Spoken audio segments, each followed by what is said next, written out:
News, सच जरूरी है। नमस्कार दर्शकों, मैं शिबा शेख और आप देख रहे हैं एमएनएस न्यूज। ब्रेक के बाद एक बार फिर स्वागत है आपका देश की खबरों में। आइए एक नजर डालते हैं हेडलाइंस पर। बेंगलुरु ग्रामीण में ड्रैगन फ्रूट खेती का दौरा। जसपुर में विश्व उमिया फाउंडेशन के कार्यक्रम में बोले मुख्यमंत्री। वैक्यूअर से कनाडाई पत्रकार का बड़ा खुलासा। आइए देखते हैं खबरें विस्तार से। बेंगलुरु ग्रामीण में ड्रैगन फ्रूट की खेती का दौरा। कर्नाटक से कृषि क्षेत्र को लेकर एक सकारात्मक संदेश सामने आया है। केंद्रीय कृषि मंत्री शिवराज सिंह चौहान ने विकसित कृषि संकल्प अभियान के तहत बेंगलुरु ग्रामीण में ड्रैगन फ्रूट की खेती का दौरा किया। उन्होंने कहा कि ड्रैगन फ्रूट, जिससे कलमन का भी पौधा कहा जाता है, एक जैविक और लाभकारी फल है। इसकी खासियत यह है कि इसमें रासायनिक खाद की जरूरत नहीं होती, बल्कि साधारण खाद से ही अच्छा उत्पादन संभव होता है। ड्रैगन फ्रूट कैक्टस परिवार का फल है जो बीमारियों से कम प्रभावित होता है। इस वजह से इसकी उत्पादन लागत भी काफ़ी कम रहती है। मंत्री चौहान ने बताया कि कलमन का पौधा पहले साल में ही फल देना शुरू कर देता है और हर साल एक किसान को 6 से 7 लाख रुपए तक का मुनाफा हो सकता है। उन्होंने किसानों से कृषि पद्धतियों में विविधता लाने की अपील की और कहा कि हमें आसानी से उगाए जा सकने वाले जैविक फलों और फलसों की ओर बढ़ना चाहिए ताकि कृषि टिकाऊ और लाभकारी बन सके। का दौरा। कर्नाटक से कृषि क्षेत्र को लेकर एक सकारात्मक संदेश सामने आया है। केंद्रीय कृषि मंत्री शिवराज सिंह चौहान ने विकसित कृषि संकल्प अभियान के तहत बेंगलुरु ग्रामीण में ड्रैगन फ्रूट की खेती का दौरा किया। उन्होंने कहा कि ड्रैगन फ्रूट, जिससे कलमन का भी पौधा कहा जाता है, एक जैविक और लाभकारी फल है। इसकी खासियत यह है कि इसमें रासायनिक खाद की जरूरत नहीं होती, बल्कि साधारण खाद से ही अच्छा उत्पादन संभव होता है। ड्रैगन फ्रूट कैक्टस परिवार का फल है जो बीमारियों से कम प्रभावित होता है।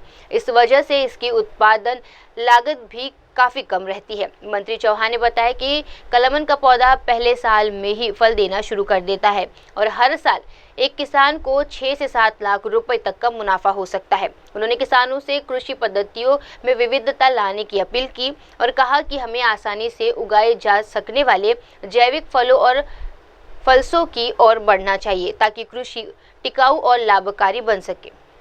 मित्रों, आज विकसित कृषि संकल्प अभियान के अंतर्गत मैं कर्नाटक में हूँ।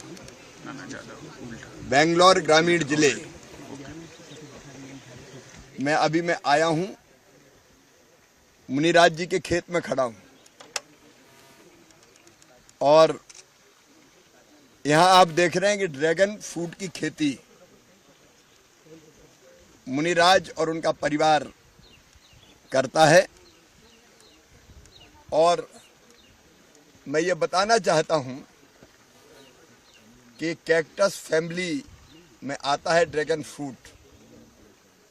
इसकी विशेषता यह है कि इसमें केमिकल फर्टिलाइजर नहीं डालने पड़ते, गोबर की खाद से काम चल जाता है, तो ये ऑर्गेनिक है। कैक्टस फैमिली के फ्रूट में बीमारियां कम लगती है और इसलिए खर्चा भी घटता है और ऑर्गेनिक उत्पाद भी मिलता है जो सेहत के लिए, हेल्थ के लिए बहुत उपयोगी होता है। ड्रैगन फ्रूट के जो कमलम लोटस ही जैसा है और कमलम मतलब भारत।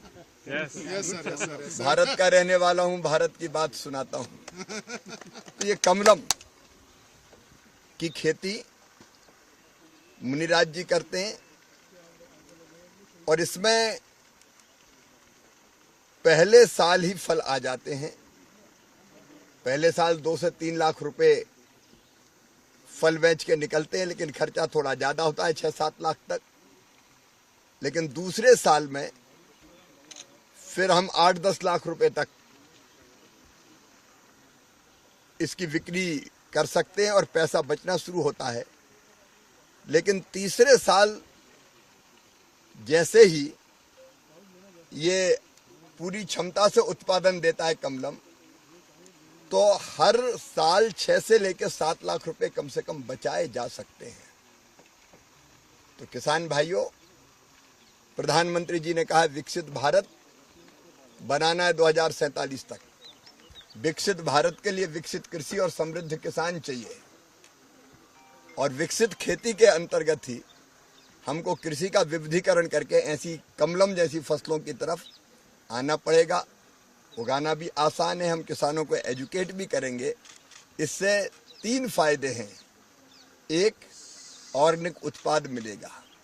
दूसरे, इतने न्यूट्रिएंट है इसमें जो मनुष्य के स्वास्थ्य को बहुत बेहतर रखेंगे। तीसरे, जब हम दूसरी फसलें करते हैं तो 50,000 1 लाख रुपया मुश्किल से 1 एकड़ में बच पाता अगर ढंग से किया जाए, लेकिन इसमें आप 6-7 लाख रुपया भी हर साल कमा सकते हैं। तो आइए हम कृषि के विविधीकरण की तरफ बढ़ें। IIR को मैं बहुत बधाई देता हूं, उन्हें यहाँ काफ़ी ट्रेनिंग दी है और किसानों को प्रेरित करने का काम किया है, और पूरे देश में IIR अब ये करने का प्रयास IHR। आइए बढ़ते हैं अगली खबर की ओर। जसपुर में विश्व उमिया फाउंडेशन के कार्यक्रम में बोले मुख्यमंत्री। जसपुर में विश्व उमिया फाउंडेशन के कार्यक्रम में बोले मुख्यमंत्री। गुजरात के मुख्यमंत्री भूपेंद्र पटेल ने अहमदाबाद के जसपुर स्थित विश्व उमिया फाउंडेशन में आयोजित एक भव्य कार्यक्रम में पड़दी राजवी दरबारश्री और देसाई भयात की वंशावली की विमोचन किया। इस अवसर पर मुख्यमंत्री ने सभा को संबोधित करते हुए कहा, वंशावली हमारे इतिहास, संस्कृति और मूल्यों को सुरक्षित रखने एक सशक्त माध्यम है। इस पहल से आने वाली पीढ़ियों को अपने पूर्वजों के या योगदान की जानकारी मिलेगी। भूपेंद्र पटेल ने फाउंडेशन के सामाजिक कार्यों की सराहना की और कहा कि ऐसे प्रयास समाज को जोड़ने और सांस्कृतिक धरोहर को जीवित रखने में अहम भूमिका निभाते हैं। कार्यक्रम में बड़ी संख्या में समुदाय के सदस्य, सामाजिक कार्यकर्ता और स्थानीय जनप्रतिनिधि मौजूद थे। जसपुर में विश्व उमिया फाउंडेशन के कार्यक्रम में बोले मुख्यमंत्री। गुजरात के मुख्यमंत्री भूपेंद्र पटेल ने अहमदाबाद के जसपुर स्थित विश्व उमिया फाउंडेशन में आयोजित एक भव्य कार्यक्रम में पड़दी राजवी दरबारश्री और देसाई भयात की वंशावली की विमोचन किया। इस अवसर पर मुख्यमंत्री ने सभा को संबोधित करते हुए कहा, वंशावली हमारे इतिहास, संस्कृति और मूल्यों को सुरक्षित रखने एक सशक्त माध्यम है। इस पहल से आने वाली पीढ़ियों को अपने पूर्वजों के या योगदान की जानकारी मिलेगी। भूपेंद्र पटेल ने फाउंडेशन के सामाजिक कार्यों की सराहना की और कहा कि ऐसे प्रयास समाज को जोड़ने और सांस्कृतिक धरोहर को जीवित रखने में अहम भूमिका निभाते हैं।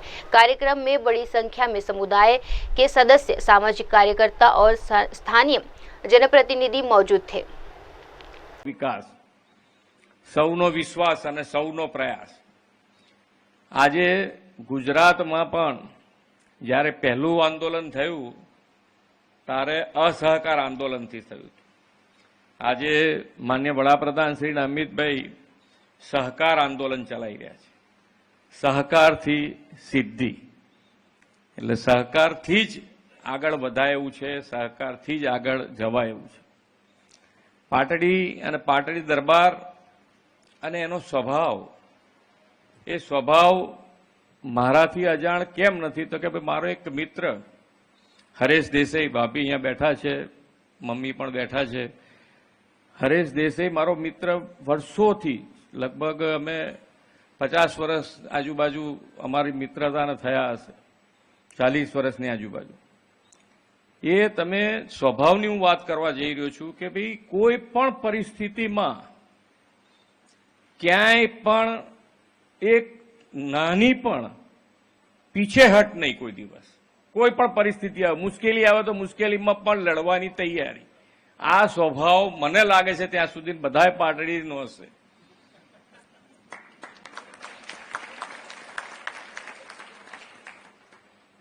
અને અમારે કોઈ મુશ્કેલી આવે તો એને પૂછતા કે ભાઈ આમાંથી કેવી રીતે નીકળવા।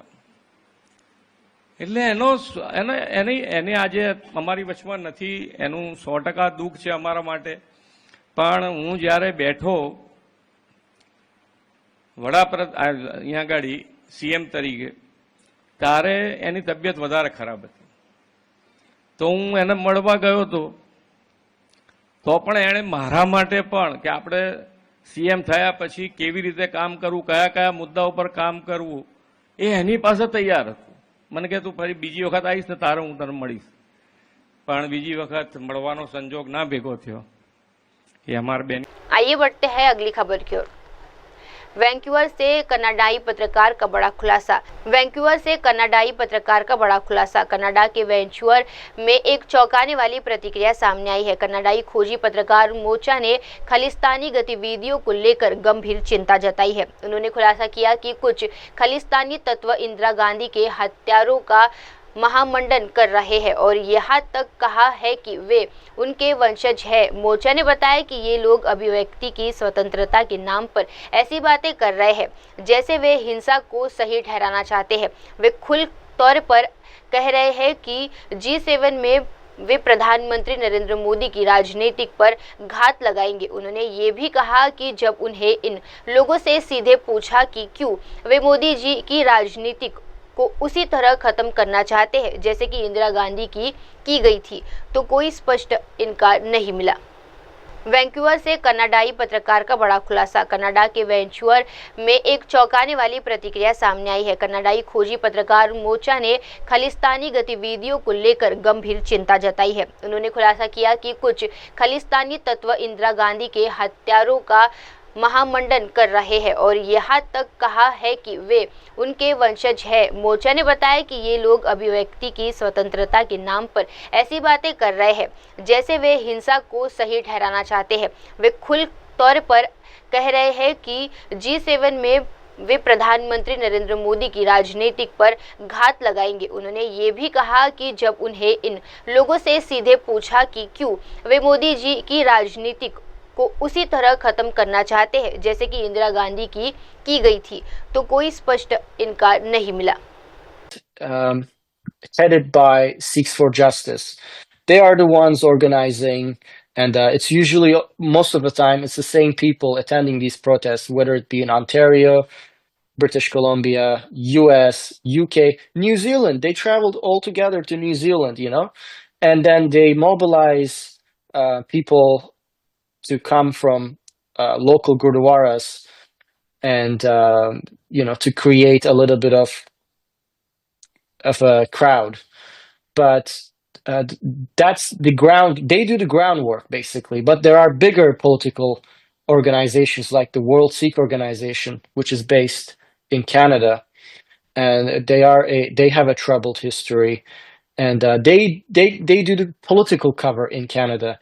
Their executives are or were MPs in Canada. Their children are MPs or ministers or in critical positions, and they have spread across Canadian institutions. And so they do the political cover. And, because of the tensions between Canada and India, it's very highly political subject, but I feel like we are disregarding what's happening on the ground, what these people are saying, how they're exercising their free speech. Well, they are exercising by celebrating the assassins of Indira Gandhi and saying that they are going to ambush and kill India's Prime Minister Modi at the G7. Sorry, not Modi. They add politics at the end. Yes, they're going to ambush and kill India's Indian Prime Minister Modi's politics at G7.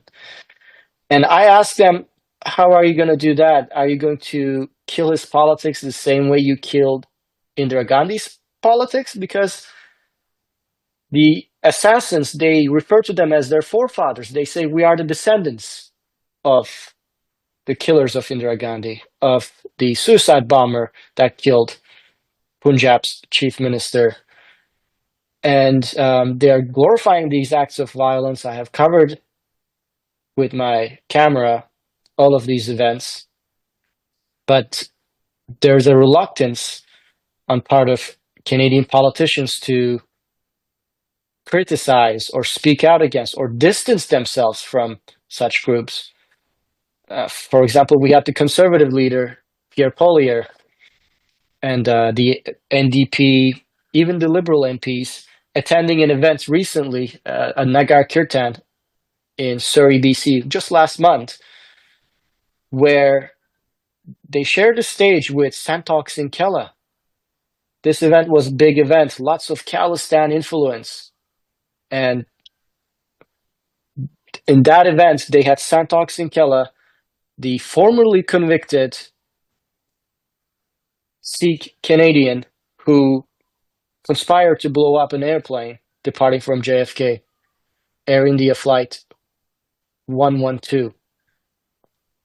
And Mr. Santokh, he was giving a speech with an axe on his hand, a metal axe, and he's wearing Babar Khalsa insignia. His daughter refers to him as an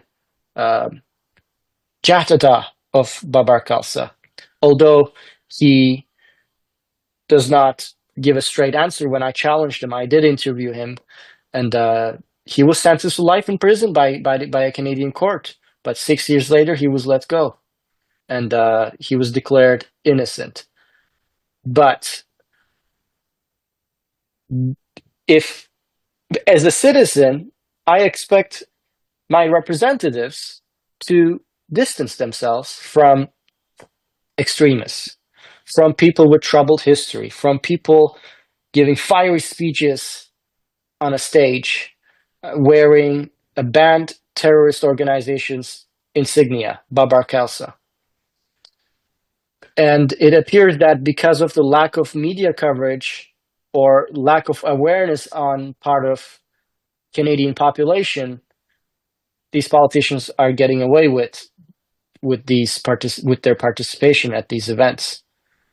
And that's what I'm trying to do. I'm trying to raise awareness so that there's accountability.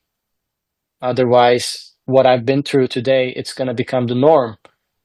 आइए बढ़ते हैं अगली खबर की ओर। मुख्यमंत्री खुद ही अपने interview के निर्माता, निर्देशक और अभिनेता कांग्रेस सांसद जयराम रमेश ने कहा, एकमात्र मुद्दा ये है कि 11 साल से प्रधानमंत्री मोदी ने एक भी स्वतंत्रता प्रेस कॉन्फ्रेंस क्यों नहीं की जहां उन्होंने मीडिया से सवाल के जवाब दिए हो।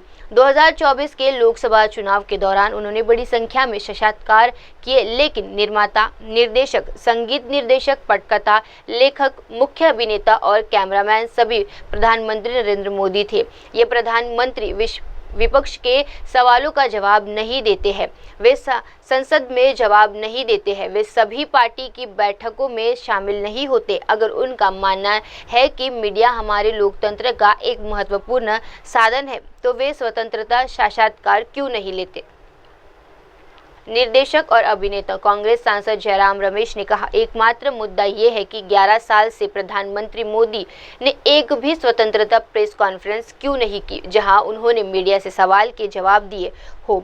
2024 के लोकसभा चुनाव के दौरान उन्होंने बड़ी संख्या में साक्षात्कार किए, लेकिन निर्माता, निर्देशक, संगीत निर्देशक, पटकथा, लेखक, मुख्य अभिनेता और कैमरामैन सभी प्रधानमंत्री नरेंद्र मोदी थे। ये प्रधानमंत्री विपक्ष के सवालों का जवाब नहीं देते हैं, वे संसद में जवाब नहीं देते हैं, वे सभी पार्टी की बैठकों में शामिल नहीं होते। अगर उनका मानना है कि मीडिया हमारे लोकतंत्र का एक महत्वपूर्ण साधन है, तो वे स्वतंत्रता साक्षात्कार क्यों नहीं लेते।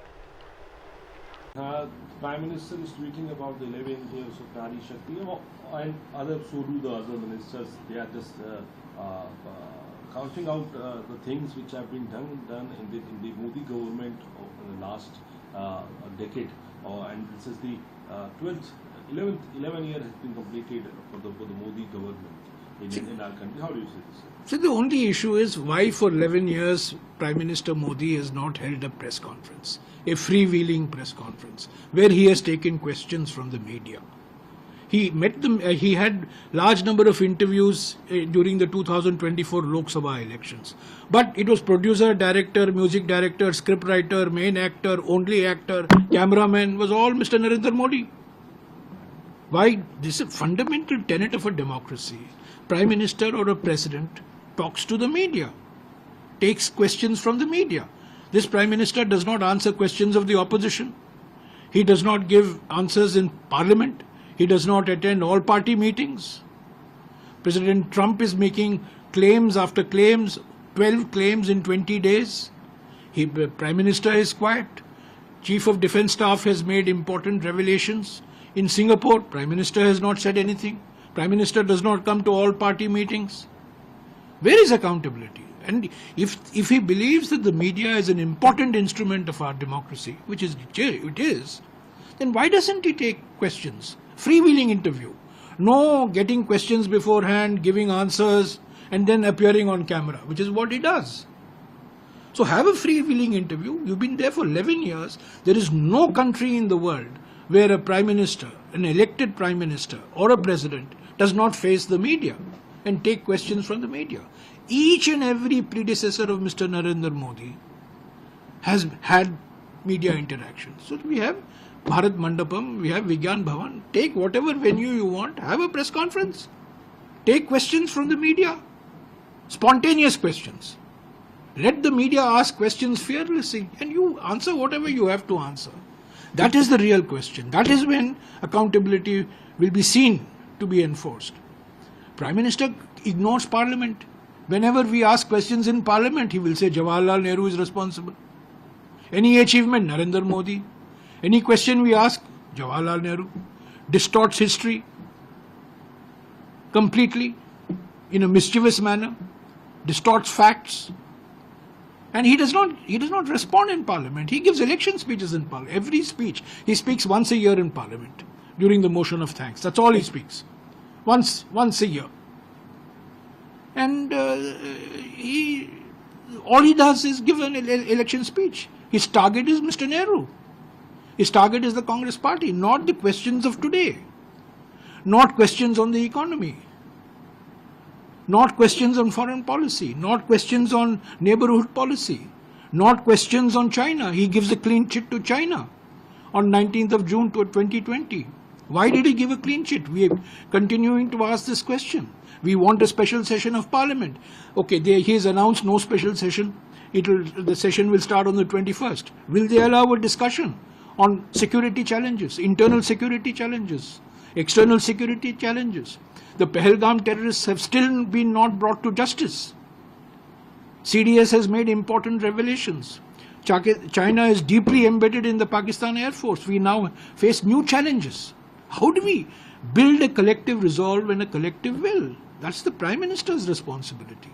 So why are we... आइए बढ़ते हैं अगली खबर की ओर।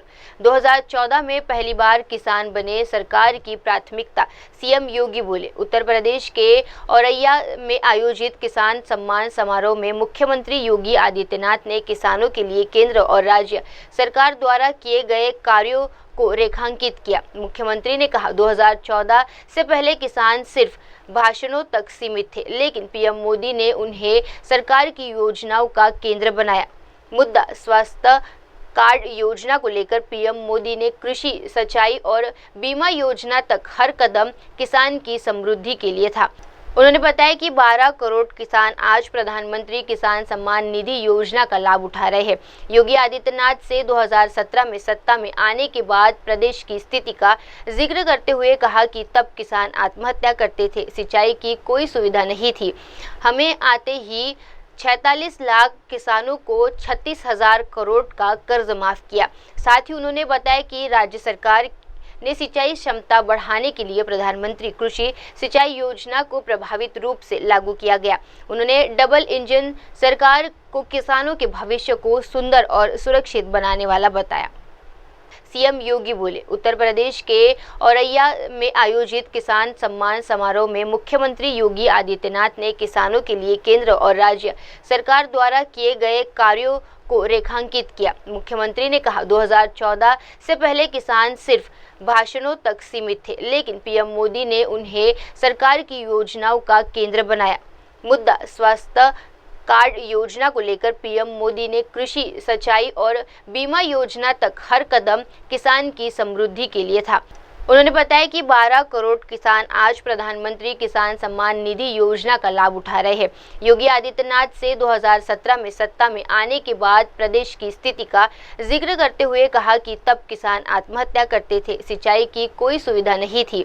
हमें आते ही 46 लाख किसानों को 36,000 करोड़ का कर्ज माफ किया। साथ ही उन्होंने बताया कि राज्य सरकार ने सिंचाई क्षमता बढ़ाने के लिए प्रधानमंत्री कृषि सिंचाई योजना को प्रभावित रूप से लागू किया गया। उन्होंने डबल इंजन सरकार को किसानों के भविष्य को सुंदर और सुरक्षित बनाने वाला बताया। और भाइयों, अन्नदाता किसान भी किसी सरकार के राजनीतिक एजेंडे का हिस्सा बन सकता हो, यह आपको पहली बार 14 में देखने को मिला होगा, जब मोदी जी ने सॉइल हेल्थ कार्ड की व्यवस्था प्रारंभ की थी। उससे पहले कोई जानता ही नहीं था। कृषि वैज्ञानिकों के अलावा किसान के पास न इतना समय होता था, न इतनी जानकारी के लिए कोई उस प्रकार की सुविधा होती थी। पहली बार हुआ सॉइल हेल्थ कार्ड हर एक किसान के पास उपलब्ध हुआ। सॉइल हेल्थ कार्ड के बाद कृषि सिंचाई, प्रधानमंत्री कृषि सिंचाई की योजना और फिर प्रधानमंत्री कृषि बीमा योजना के साथ आगे बढ़ता हुआ आज प्रधानमंत्री किसान सम्मान निधि। देश के अंदर 12 करोड़ अन्नदाता किसान प्रधानमंत्री किसान सम्मान निधि का लाभ प्राप्त कर रहे हैं। अकेले उत्तर प्रदेश में अब तक 2 करोड़ 86 लाख किसान 85,000 करोड़ रुपए सीधे डीबीटी के माध्यम से अन्नदाता किसान के खाते में धनराशि इसके माध्यम से गई है। और डबल इंजन की ये सरकार राज्य के अंदर भी अपने अन्नदाता किसानों के भविष्य को सुंदर बनाने के लिए, संवारने के लिए, उन्हें समृद्ध बनाने के लिए उसी प्रयास का हिस्सा बनकर के कार्य कर रही है। हमारी सरकार 2017 में आई। 2017 में सरकार आई थी, किसान आत्महत्या कर रहा था। गन्ना किसानों का गन्ना मूल्य का भुगतान नहीं हो रहा था।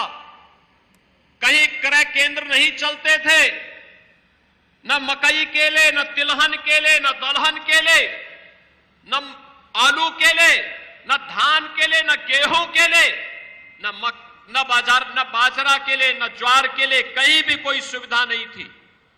बहनों और भाइयों, 2017 में हम लोग आए, सबसे पहले 86 लाख किसानों का 36,000 करोड़ रुपए का कर्ज माफी के कार्यक्रम को हमारी सरकार ने आगे बढ़ाया। और कर्ज माफी के बाद फिर हम लोगों ने प्रदेश के अंदर सिंचाई की क्षमता को विकसित करने के लिए प्रधानमंत्री कृषि सिंचाई योजना का सहारा लिया। मुझे बताते हुए प्रसन्नता है, अब तक 23 लाख हेक्टेयर भूमि को अतिरिक्त सिंचाई की सुविधा हम लोगों ने सरयू नहर राष्ट्रीय परियोजना के माध्यम से, अर्जुन सहायक परियोजना के माध्यम से, बाण सागर परियोजना के माध्यम से इन्हें पूरा करते हुए उन किसानों को अतिरिक्त सुविधा दी। तो 15 लाख निजी ट्यूबवेल को किसानों की समस्या का समाधान करते हुए फ्री में बिजली देने की व्यवस्था भी की है। हमारा अन्नदाता किसान के ऊपर बोझ नहीं आएगा, ये बोझ सरकार उठाएगी, डबल इंजन सरकार इसका बोझ उठाएगी। और आज हम 2700 करोड़ रुपए यह भी उन किसानों के बदले बिजली विभाग को देते हैं और अन्नदाता किसान को फ्री में बिजली उपलब्ध होती है। आइए बढ़ते हैं अगली खबर की ओर। तेजस्वी यादव बोले, बिहार में बदलाव चाहते हैं लोग। कोलकाता में पत्रकारों से बातचीत करते हुए राजद नेता तेजस्वी यादव ने बिहार की राजनीति को लेकर बड़ा बयान दिया। उन्होंने कहा कि राज्य के लोग अब बदलाव चाहते हैं और महागठबंधन पूरी तरह एकजुट है। तेजस्वी यादव ने कहा, हमारा लक्ष्य सिर्फ सरकार बनाना नहीं बल्कि बिहार को असल मायने में बदलना है। लोग बदलाव के लिए तैयार है और हम उन्हें नेतृत्व देने के लिए प्रतिबद्ध है। उन्होंने ये भी स्पष्ट किया कि महागठबंधन में किसी भी तरह का भ्रम या मतभेद नहीं है। हम सब साथ हैं और बिहार को एक नया विकल्प देने के लिए आगे बढ़ रहे हैं। ये बयान ऐसे समय आया है जब आगामी विधानसभा चुनाव की तैयारी जोरों पर है और बिहार में राजनीतिक समीकरण तेजी से बदल रहे हैं। कोलकाता में पत्रकारों से बातचीत करते हुए राजद नेता तेजस्वी यादव ने बिहार की राजनीति को लेकर बड़ा बयान दिया। उन्होंने कहा कि राज्य के लोग अब बदलाव चाहते हैं और महागठबंधन पूरी तरह एकजुट है। तेजस्वी यादव ने कहा, हमारा लक्ष्य सिर्फ सरकार बनाना नहीं बल्कि बिहार को असल मायने में बदलना है। लोग बदलाव के लिए तैयार है और हम उन्हें नेतृत्व देने के लिए प्रतिबद्ध है। उन्होंने ये भी स्पष्ट किया कि महागठबंधन में किसी भी तरह का भ्रम या मतभेद नहीं है। हम सब साथ हैं और बिहार को एक नया विकल्प देने के लिए आगे बढ़ रहे हैं। ये बयान ऐसे समय आया है जब आगामी विधानसभा चुनाव की तैयारी जोरों पर है और बिहार में राजनीतिक समीकरण तेजी से बदल रहे हैं। जिस आर्टिकल के बारे में आप बात कर रहे हैं, आर्टिकल हमने भी पढ़ा है। आइए बढ़ते हैं अगले खबर की ओर। दयालपुर कांड, दिल्ली में महिला सुरक्षा फिर सवालों में। दिल्ली में दयालपुर इलाके में नाबालिग लड़की से बलात्कार और हत्या की विभत्स घटना ने राजधानी को झंझोर दिया है। इस पर प्रतिक्रिया देते हुए पूर्व मुख्यमंत्री और आम आदमी पार्टी की नेता आतिशी ने बीजेपी और दिल्ली की अगर बीजेपी की 4 इंजन सरकार दिल्ली में है, केंद्र, एलजी, पुलिस और एमडीसी, तो हमारी बेटियां सुरक्षित क्यों है। उन्होंने मुख्यमंत्री रेखा गुप्ता को भी कटघरे में खड़ा करते हुए कहा, सीएम रेखा गुप्ता हर दिन मीडिया में दिखाती है।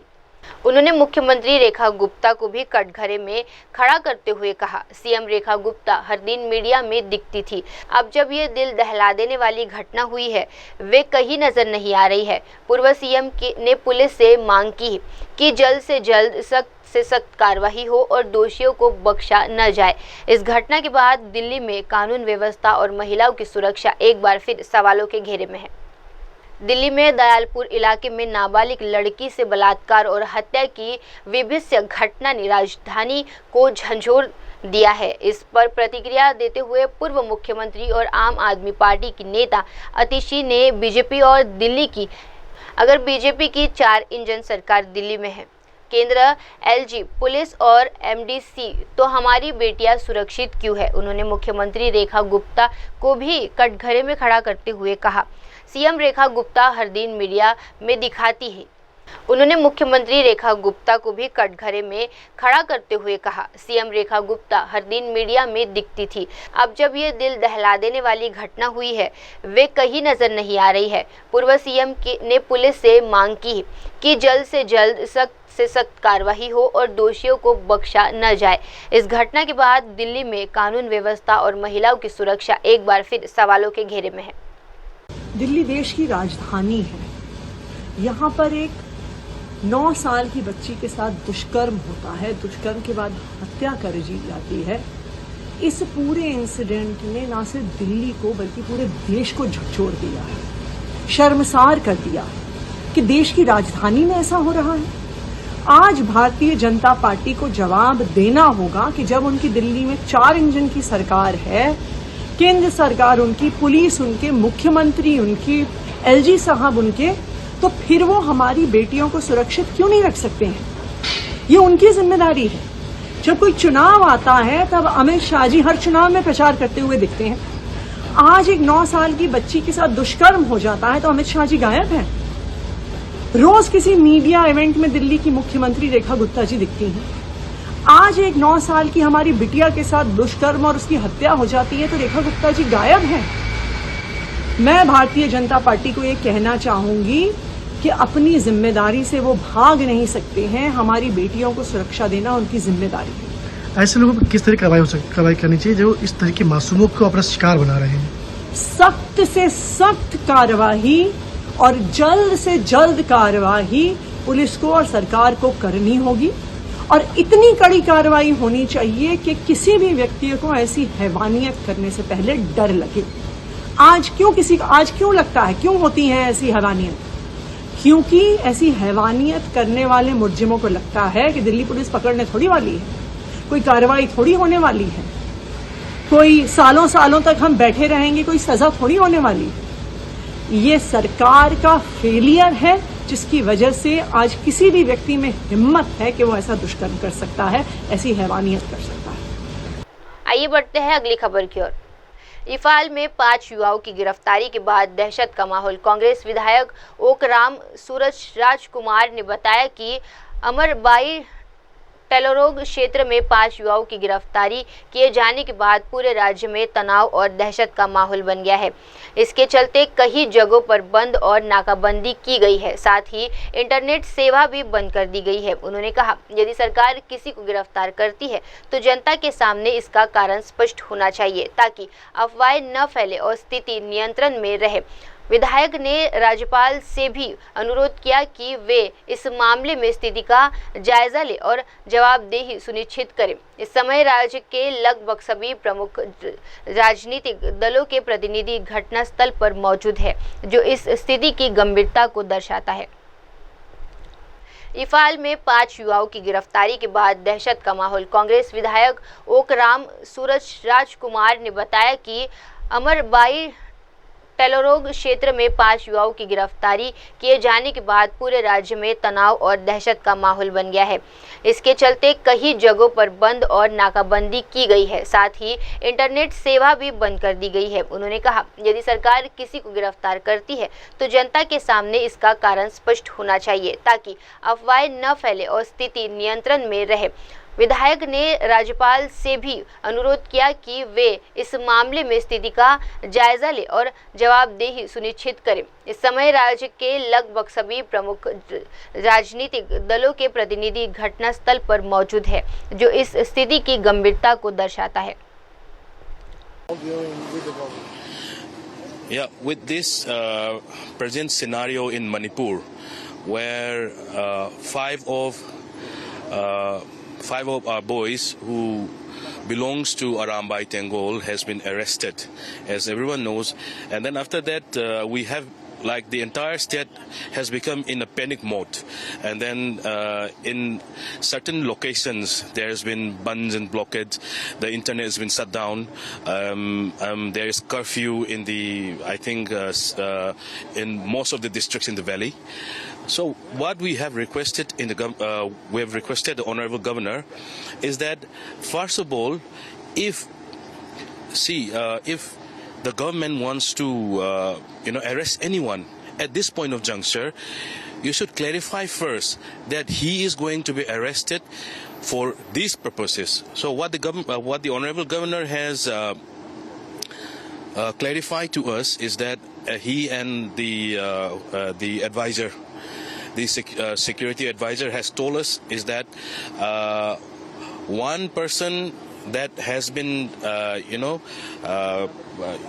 picked up by the CVI for a personal case, and 4 of them is not related to the CVI case. They are just doing some background research by the local police department, and then if they don't find anything, they will release them.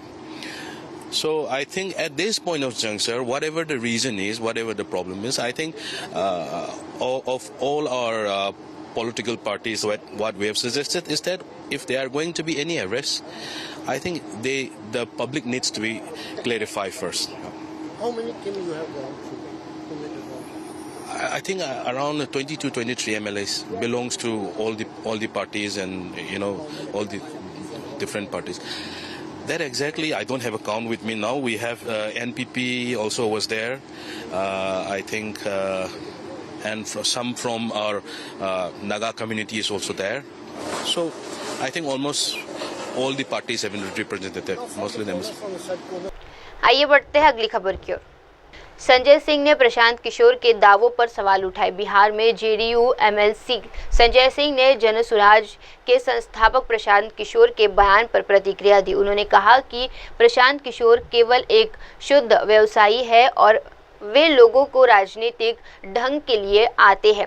Sanjay Singh ने प्रशांत किशोर की राजनीतिक भूमिका और उनके दावों पर सवाल उठाते हुए कहा, अगर वंशवाद की बात करें तो उन्होंने राष्ट्रीय अध्यक्ष के रूप में उदय सिंह को चुना है, जो खुद एक राजनीतिक परिवार से आते हैं। मुख्यमंत्री नीतीश कुमार ने उन्हें इतना सम्मान दिया, लेकिन प्रशांत किशोर कहते हैं कि उनकी वजह से 2015 में नीतीश जीते, पर वे खुद 2005 से 2015 तक कहाँ थे। उन्होंने आगे बताया कि 2017 में प्रशांत किशोर यूपी चले गए थे और कांग्रेस को 114 सीट मिली, लेकिन बाद में उन्होंने खाट रैली की और कांग्रेस को घाट पर छोड़ दिया। संजय सिंह ने प्रशांत किशोर के दावों पर सवाल उठाए। बिहार में जेडीयू एमएलसी संजय सिंह ने जनसुराज के संस्थापक प्रशांत किशोर के बयान पर प्रतिक्रिया दी। उन्होंने कहा कि प्रशांत किशोर केवल एक शुद्ध व्यवसायी है और वे लोगों को राजनीतिक ढंग के लिए आते हैं। संजय सिंह ने प्रशांत किशोर की राजनीतिक भूमिका और उनके दावों पर सवाल उठाते हुए कहा, अगर वंशवाद की बात करें तो उन्होंने राष्ट्रीय अध्यक्ष के रूप में उदय सिंह को चुना है, जो खुद एक राजनीतिक परिवार से आते हैं। मुख्यमंत्री नीतीश कुमार ने उन्हें इतना सम्मान दिया, लेकिन प्रशांत किशोर कहते हैं कि उनकी वजह से 2015 में नीतीश जीते, पर वे खुद 2005 से 2015 तक कहाँ थे। उन्होंने आगे बताया कि 2017 में प्रशांत किशोर यूपी चले गए थे और कांग्रेस को 114 सीट मिली, लेकिन बाद में उन्होंने खाट रैली की और कांग्रेस को घाट पर छोड़ दिया। देखिए, जन स्वराज के जो संस्थापक है प्रशांत किशोर जी, ये शुद्ध रूप से व्यापारी है। ये बिहार में सब जगह से ठगने के बाद यहाँ लोगों को ठगने आए हैं। यहाँ ठग विद्या में वो महारत हासिल किए हुए हैं। वंशवाद की बात करते हैं तो जो राष्ट्रीय अध्यक्ष पप्पू जी को उन्होंने बनाया, उदय सिंह जी को, तो उनके परिवार तो वंशवाद में ही आ रहे हैं। तो उनके ऊपर न बोलना चाहिए। श्रद्धेय कर्पूरी ठाकुर जी के वंश परिवार को ले लिए तो वंशवाद नहीं है क्या? एक बार बताइए। एक दलित महादलित परिवार में जन्मे हुए अशोक चौधरी जी की बेटी के बारे में उनका टिकट खरीदा, तो जो टिकट बेचा उससे क्यों नहीं सवाल करते हैं? करना चाहिए ना सवाल। माननीय मुख्यमंत्री जी इनको कितना इज्जत मान सम्मान दिया है। कहते हैं कि 2015 में जिता दिए नीतीश कुमार जी को, तो 2005 से 10 तक कहां थे? 10 से 15 कहां थे? 15 में नहीं आए। 17 में ही उत्तर प्रदेश गए, 114 सीट कांग्रेस को मिला। कितना सीट जीता? 7। घाट रैली किए और कांग्रेस को घाट लगा दिए, घाट पर छोड़ दिए। इसलिए प्रशांत किशोर जी व्यापारी है। पैसा से कोई पार्टी नहीं बना सकता, सत्ता में नहीं आ सकता। अडानी अंबानी भी पैसा के बल पर देश में प्रधानमंत्री हो जाते। सबको ठगने का काम किया आदरणीय प्रधानमंत्री नरेंद्र मोदी जी को, ममता जी को अब बिहार में ठगने आए, घूम रहे हैं। ये ब्लैक मनी को व्हाइट मनी करने के लिए घूम रहे हैं। लेकिन और एक बात सुन लीजिए, ये जब नीतीश कुमार इनको लाए, उपाध्यक्ष बनाए, इनका क्या था कि हमको डिप्टी सीएम बनाइए। इतना महत्वाकांक्षी व्यक्ति इस पृथ्वी पर कोई नहीं। अब वक्त हो चला है दर्शकों एक छोटी सी ब्रेक का। ब्रेक के बाद भी जुड़े रहिए, देखते रहिए देश की तमाम बड़ी खबरें मेरे सहयोगी श्रद्धा के साथ। धन्यवाद। आप देख रहे हैं एमएनएस न्यूज, सच जरूर।